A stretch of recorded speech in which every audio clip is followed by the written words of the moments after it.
The year was 1862. America was in the depths of the Civil War. Looking back, it's easy to believe that a Union victory was inevitable. The North had more money, more population, more industry. But no one thought that at the time. In the first year of the war, it looked as if the South would win. A series of high-profile victories in the East convinced many that Confederates were better fighters under better leaders. Where would President Lincoln find a battlefield general who could do for the Union what Robert E. Lee was doing for the Confederacy? Lead it to victory. The man he found, the man who saved the Union, was Ulysses S. Grant. He wasn't Lincoln's first choice, or second, or third. In fact, when the war started in 1861, Lincoln had no idea who Ulysses S. Grant was. Hardly surprising, since at the time Grant was selling hats to farmers' wives in a small town in Illinois. His rise to glory is one of the most amazing stories in American history. Born in Ohio on April 27, 1822, Grant had no ambition to be a soldier. His father pushed him into it, thinking he wasn't suited for much else. Grant's West Point career wasn't especially distinguished either. But during the Mexican-American War, 1846 to 1848, Grant proved himself to be an officer of unusual ability. He was cool under fire, daring but rarely reckless. Even more important, the men under his command trusted him. After that war, Grant returned to St. Louis to marry his fiancée, Julia Dent, the daughter of a slave-owning Missouri farmer. Grant was never happier than when he was with Julia, and he was never unhappier than when he was not. Unfortunately, in this period, Army life forced them to be separated, sometimes for many months. To assuage his loneliness, Grant started to drink. While in a distant posting in Northern California, 1,000 miles from Julia, his drinking got the better of him. He resigned his Army commission to avoid an embarrassing court-martial. It was downhill from there, one business venture failing after another. By 1860, thoroughly humiliated with no money and no prospects, he was back working for his father in the small town of Galena, Illinois. Then the Civil War happened. The Union was in desperate need of experienced soldiers. Grant volunteered. His leadership skills were immediately obvious. He quickly advanced through the ranks.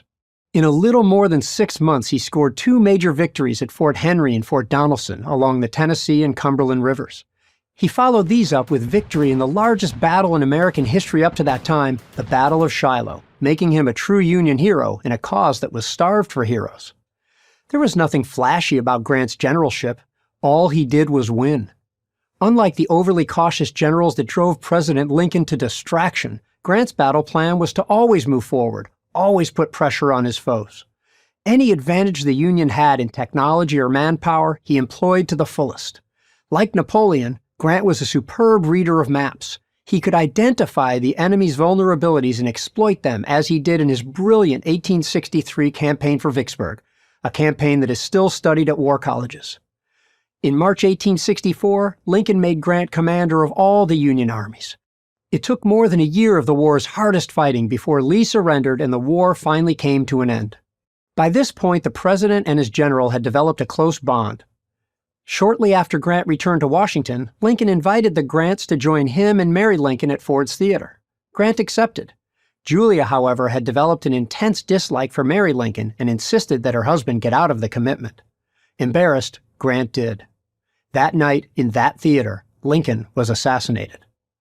As the commander of all Union armies, Grant was placed in a terrible bind, having to walk a tightrope between new President Andrew Johnson's pro-South agenda, which favored the old white aristocracy, and protecting, as Lincoln intended, the newly won rights of the freed slaves.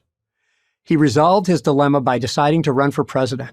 Grant had saved America once as a general. Could he save it again as a politician?